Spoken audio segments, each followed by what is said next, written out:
पहला क्वेश्चन है हमारा, चाल एवं वेग में अंतर बताएं। Speed velocity. चाल किसी वस्तु द्वारा प्रति इकाई समय में तय की गई दूरी को चाल कहते हैं। चाल बराबर दूरी बटा समय फार्मूला आपका हो गया। चाल एक अदिश राशि है। वेग देखिए, किसी वस्तु द्वारा एकांक समय में उसके विस्थापन को उसका वेग कहते हैं, या कह सकते हैं विस्थापन की दर को हम वेग कहते हैं। वेग बराबर विस्थापन बटा समय फार्मूला होता है हमारा। देखिए, चाल जो है आपका अदिश राशि है और वेग क्या है, सदिश राशि है। चाल सदैव धनात्मक होती है और गतिमान वस्तु की चाल शून्य नहीं हो सकती है। इसका मान धनात्मक, ऋणात्मक तथा शून्य भी हो सकती है। जैसे मान लीजिए वेग, आपकी बाइक कितनी स्पीड से चल रही है, आपका शून्य भी हो सकता है, धनात्मक भी हो सकता है, साथ रुक भी सकते हैं। ठीक है, इस तरह के है आपका। और सदिश और अदिश, जिसका उच्चारण व से हो वो सदिश होता है और जिसका व से नहीं हो वो अदिश होता है। जैसे देख सकते हैं, चाल अदिश है, वेग सदिश है। नेक्स्ट क्वेश्चन देखिए क्या है हमारा सवाल है, पदार्थ के कणों की क्या विशेषताएं होती है। तो पदार्थ के कणों की निम्नलिखित विशेषताएं होती हैं। पहला, पदार्थ के कणों के बीच रिक्त स्थान होते हैं। पदार्थ के कण एक दूसरे को आकर्षित करते हैं। पदार्थ के कण निरंतर गतिशील होते हैं। पदार्थ के कण बहुत ही छोटे होते हैं। नेक्स्ट क्वेश्चन है, किसी तत्व के प्रति इकाई आयतन के द्रव्यमान को घनत्व कहते हैं। तो घनत्व बराबर द्रव्यमान बटा आयतन बढ़ते हुए घनत्व के क्रम में आपको बताना है। जैसे देखिए क्या है, करे वायु, चिमनी का धुआं, शहद, जल, चाक, रुई और लोहा। इसको जो घनत्व के बढ़ते हुए क्रम में आपको बताना है, तो वायु हो जाएगा पहले, फिर चिमनी का धुआं, फिर रुई, जल, शहद, चाक और लोहा सबसे वजन वाला हो जाएगा, इसमें सबसे ज़्यादा घनत्व। नेक्स्ट क्वेश्चन देखिए क्या है, गर्म शुष्क दिन में कूलर अधिक ठंडा क्यों करता है। गर्म शुष्क दिन में वायु में नमी कम होती है तथा तापमान अधिक होता है, जिसके कारण वाष्पीकरण की दर जो है बढ़ जाता है। क्योंकि तापमान बढ़ने तथा आर्द्रता घटने पर वाष्पीकरण की दर में वृद्धि हो जाती है तथा हम जानते हैं कि वाष्पीकरण से शीतलता उत्पन्न होती है। अतः कूलर के अंदर से ठंडी हवा कमरे में फैलकर ठंडक प्रदान करती है। नेक्स्ट क्वेश्चन है, गर्मियों में घड़े का जल ठंडा क्यों होता है। घड़े में बहुत अधिक संख्या में छिद्र यानी कि होती है, जिनमें पानी बहुत रिश्ता रहता है तथा इसका वाष्पीकरण हो जाता है। इसी तरह मटके के ऊपर पानी बाहर आता रहता है और वाष्पीकरण में कम हुई ऊर्जा को पुनः मटके यानी कि घड़े और शेष बचे जल से वाष्पीकरण की गुप्त ऊष्मा के रूप में ले लेता है। यह प्रक्रिया चलती रहती है क्योंकि घड़े एवं जल से ऊष्मा अवशोषित होती है तथा वाष्पीकरण होता है, इसलिए मटके और घड़े का जल जो है ठंडा हो जाता है। नेक्स्ट क्वेश्चन है हमारा, गर्मियों में हमें किस तरह के कपड़े पहनने चाहिए। दोस्तों ऑब्जेक्टिव में भी पूछता है, तो हमें से जो है आपको हल्के रंग सूती कपड़े पहनने चाहिए। देखिए, गर्मियों में हमें हल्के रंग वाले सूती कपड़े पहनने चाहिए। हल्के रंग वाले कपड़े ऊष्मा अवशोषित नहीं करते हैं तथा सूती कपड़ों में छिद्र होते हैं जिसमें पसीना अवशोषित हो जाता है और वाष्पीकरण तेजी से हो जाता है। इस क्रिया में हमारी त्वचा से वाष्पीकरण की गुप्त ऊष्मा ली जाती है। इस तरह त्वचा से ऊष्मा निकलने के कारण ठंडक एवं आरामदायक महसूस होता है। नेक्स्ट क्वेश्चन है, ऊतक क्या है। ऊतक कोशिकाओं का एक समूह होता है जिसमें कोशिकाओं की संरचना, उत्पत्ति तथा कार्य एक समान होते हैं। बहुकोशिक जीवों में ऊतकों का क्या उपयोग है। बहुकोशिक जीवों में ऊतक संरचनात्मक शक्ति तथा यांत्रिक शक्ति प्रदान करते हैं, श्रम विभाजन करते हैं तथा अधिकतम दक्षता के साथ कार्य कर सकने के लिए एक विशिष्ट क्रम में व्यवस्थित होते हैं। नेक्स्ट क्वेश्चन है, प्रकाश संश्लेषण के लिए किस गैस की आवश्यकता होती है। तो प्रकाश संश्लेषण के लिए कार्बन डाइऑक्साइड गैस यानी कि CO2 की आवश्यकता होती है। नेक्स्ट क्वेश्चन देखिए क्या है, रंध्र के क्या कार्य हैं? रंध्र के मुख्य कार्य हैं। वायुमंडल से गैसों का आदान प्रदान रंध्रों द्वारा होता है, जैसे प्रकाश संश्लेषण में CO2 तथा श्वसन क्रिया में O2 लेना, वाष्पोत्सर्जन क्रिया में सहायता करना।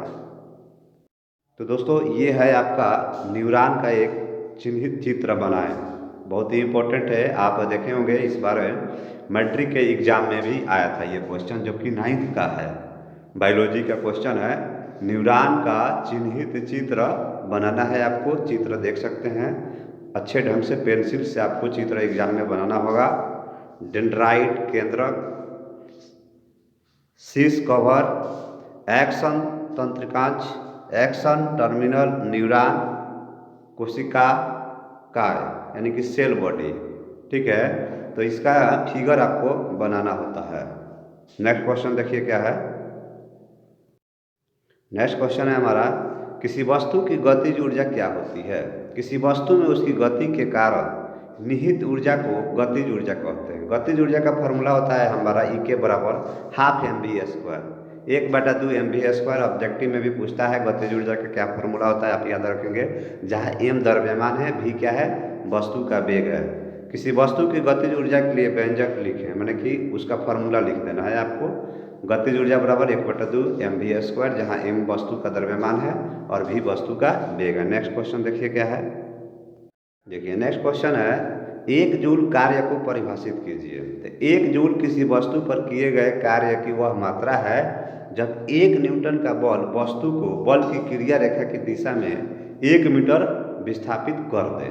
यही हमारा 1 जूल कार्य को परिभाषित करता है। देखिए नेक्स्ट क्वेश्चन, बैलों की एक जोड़ी खेत जोतते समय किसी हल पर 140 न्यूटन बल लगती है, यानी ये हमारा F का मान हो गया।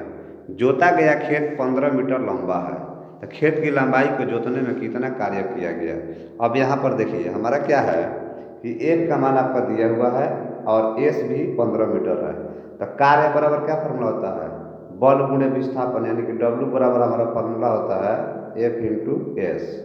ठीक है, F इंटू S हमारा फॉर्मूला हो गया यहाँ पे। तो आप देख सकते हैं कि F इंटू S फॉर्मूला हो गया। तो हम क्या करेंगे, F इंटू S निकाल देंगे, 140 गुणे 15 है, तो हमारा हो गया 21 न्यूटन मीटर। ठीक है, न्यूटन मीटर या जूल लिख सकते हैं आप। तो किया गया कार्य क्या हो गया, 21 जूल हो गया हमारा आंसर। उम्मीद करते हैं आपको समझ में आ गया होगा दोस्तों। अगर समझ में आ रहा होगा हमारा वीडियो तो आप कम से कम कमेंट कर दीजिए। नेक्स्ट क्वेश्चन देखिए क्या है, शक्ति क्या है? कार्य करने की दर या ऊर्जा रूपांतर की दर को हम शक्ति कहते हैं। कार्य करने की दर को शक्ति कहते हैं, सिंपल डिफिनेशन है, शक्ति बराबर कार्य बटा समय। यानी कि आपका हमारा फॉर्मूला क्या हो जाएगा, P बराबर W/T। P क्या है, शक्ति है, W कार्य है, T क्या है, समय है। ठीक है, अब देखिए नेक्स्ट क्वेश्चन क्या है। नेक्स्ट क्वेश्चन है हमारा, 1 वाट शक्ति को परिभाषित कीजिए। 1 वाट शक्ति को परिभाषित कीजिए। 1 वाट उस अभिकर्ता की शक्ति है जो 1 सेकंड में 1 जूल कार्य करता है। दूसरे शब्द में हम ये भी कह सकते हैं, यदि ऊर्जा के उपयोग की दर 1 जूल प्रति सेकंड इनवर्स हो तो शक्ति 1 वाट होगी। 1 वाट बराबर हमारा होता है 1 जूल बटा सेकंड, यानी कि 1 वाट बराबर जूल प्रति सेकंड होता है, जूल प्रति सेकंड होता है। 1 हॉर्स पावर बराबर 746 वाट होता है। अब ऑब्जेक्टिव का भी हमारा वीडियो है, आप लोग देख सकते हैं। नेक्स्ट क्वेश्चन देखिए क्या है, औसत शक्ति को परिभाषित कीजिए। औसत शक्ति को हम कुल उपयोग की गई ऊर्जा को कुल लिए गए समय से विभाजित कर प्राप्त कर सकते हैं। औसत शक्ति कुल उपयोग की गई ऊर्जा बटा लिया गया कुल समय, यानी कि कुल ऊर्जा कितना उसमें समय लगा उससे हम भाग दे देते हैं, तो हमारा औसत शक्ति निकल जाता है हमेशा। ठीक है, इस तरह से हम औसत शक्ति निकालते हैं। नेक्स्ट क्वेश्चन देखिए क्या है, गुरुत्वाकर्षण का शास्त्रीय नियम लिखिए। विश्व का प्रत्येक पिंड प्रत्येक अन्य पिंड को एक बल से आकर्षित करता है जो दोनों पिंडों के द्रव्यमानों के गुणनफल के समानुपाती होता है। दोनों द्रव्यमान जो होते हैं, जैसे मान लीजिए हमारा एक हमारा ये द्रव्यमान हो गया, एक ये हो गया, हमारा ये एम हो गया और ये एम हो गया। दो द्रव्यमान है और बीच में हमारा दूरी जो है आर है। ठीक है, क्या है, आर है, या आप डी मान सकते हैं, डिस्टेंस डी भी मान सकते हैं। ठीक है, जो कि जो द्रव्यमान है उसके समानुपाती होता है, और ये जो बीच की दूरी जो होता है इसके वर्ग के व्युत्क्रमानुपाती होता है। तो व्युत्क्रमानुपाती को हम मिलाएंगे तो एफ समानुपाती एम बाई डी स्क्वायर हो जाएगा। समझिए गुरुत्वाकर्षण का सार्वत्रिक नियम क्या है। सार्वत्रिक नियम हमारा यही है कि एक हमारा द्रव्यमान एम हो गया, कैपिटल एम, और ये हमारा छोटा एम हो गया, ये भी द्रव्यमान है, या m1 m2 मान सकते हैं, और बीच की दूरी हमारा डिस्टेंस डी हो गया। तो गुरुत्वाकर्षण का सार्वत्रिक नियतांक ये कहता है कि दोनों द्रव्यमान के समानुपाती और बीच के दूरी के वर्ग के व्युत्क्रमानुपाती होता है। मिलाने पे आपका हो गया एफ समानुपाती एम बाई डी स्क्वायर। ठीक है, इस तरह से हमारा जो है एम समानुपाती एम बाई डी स्क्वायर, तो एम पिंड ए का द्रव्यमान है, छोटा एम बी द्रव्यमान है, और डी पिंड ए बी के बीच की दूरी है। तब हमारा फॉर्मूला क्या होता है, एक बराबर देख लीजिए, जी एम एम बाटा डी स्क्वायर, ये हमारा एम का फॉर्मूला हो गया, G M by D square. इस जी को हम गुरुत्वाकर्षण नियतांक भी कहते हैं। क्या कहते हैं, इस जी को गुरुत्वाकर्षण का नियतांक भी कहते हैं। इस जी का मान अगर आपसे कोई पूछता है जी का मान, तो 6.67 गुणे 10 के पावर -11 न्यूटन मीटर स्क्वायर प्रति केजी स्क्वायर होता है। अब देखिए नेक्स्ट क्वेश्चन क्या है, केनाल किरणें क्या है। केनाल, तो देखिए केनाल किरणें धनावेशित विकिरण है जो एनोड से कैथोड की ओर चलती है, इन्हें एनोड किरणें भी कहते हैं। केनाल किरणों के कारण ही धन आवेशित अपरमाणु कण प्रोटॉन की खोज हुई। नेक्स्ट क्वेश्चन है, यदि किसी परमाणु में एक इलेक्ट्रॉन और एक प्रोटॉन है तो इसमें कोई आवेश होगा या नहीं। हम जानते हैं कि प्रत्येक इलेक्ट्रॉन पर इकाई ऋण आवेश होता है। अगर आपके सवाल आता है कि इलेक्ट्रॉन पर कौन सा आवेश होता है, तो ऋण आवेश होता है, तथा प्रत्येक प्रोटॉन पर धन आवेश होता है। इलेक्ट्रॉन, प्रोटॉन और न्यूट्रॉन आपका होता है। न्यूट्रॉन पे कोई आवेश नहीं होता। कभी अगर ऑब्जेक्टिव में पूछे तो आप बना सकते हैं। ठीक है, इसलिए आवेश की संख्या समान परंतु विपरीत होने के कारण परमाणु पर कोई आवेश नहीं होता है और वे उदासीन होते हैं। तो दोस्तों ये बात सही है, यदि परमाणु एक इलेक्ट्रॉन और एक प्रोटॉन हो और इस पर आवेश होगा कि नहीं, जब ये विपरीत होगा होने के कारण परमाणु पर कोई आवेश नहीं होता है और वो क्या होता है, उदासीन होता है। तो दोस्तों इस वीडियो में आज आपको हम इतना ही बता रहे हैं। यदि आप आज इसको याद कर लेते हैं तो आपके एग्जाम में बहुत ही काम आएगा, और क्वेश्चन आपको हम नेक्स्ट वीडियो में बताएंगे। दोस्तों यदि चैनल को सब्सक्राइब नहीं किए हैं तो प्लीज़ चैनल को सब्सक्राइब करें और बेल आइकन प्रेस कर दें ताकि अगले वीडियो का नोटिफिकेशन आपको मिलता रहेगा। थैंक यू दोस्तों, राधे राधे दोस्तों।